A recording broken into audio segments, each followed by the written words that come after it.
تمہارے جانے کے کچھ ہی دیر بعد ایک آدمی تمہاری تلاش میں آیا۔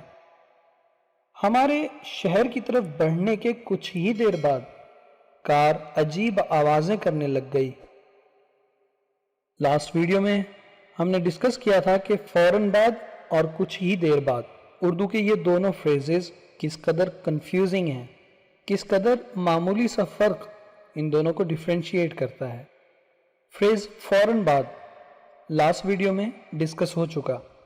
آج کے اس ویڈیو میں ہم سیکھیں گے کہ اردو کے فریز کچھ ہی دیر بعد کا نیم البدل انگلش لینگویج میں کون سا فریز ہے، اور مثالوں کے ذریعے اس کا استعمال سیکھیں گے۔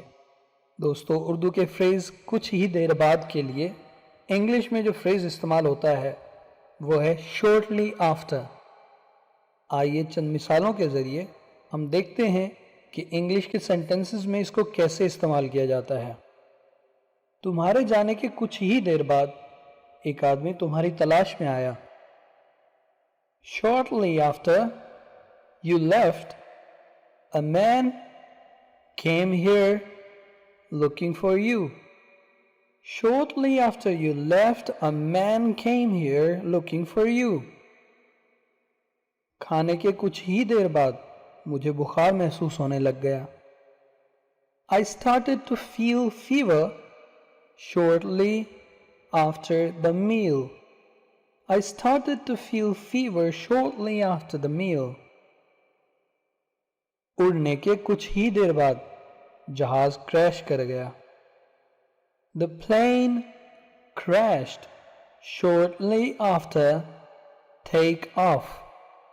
The plane crashed shortly after take-off. جنم دینے کے کچھ ہی دیر بعد اس کی موت ہو گئی۔ She died shortly after giving birth. She died shortly after giving birth. ہمارے شہر کی طرف بڑھنے کے کچھ ہی دیر بعد کار عجیب آوازیں کرنے لگ گئی۔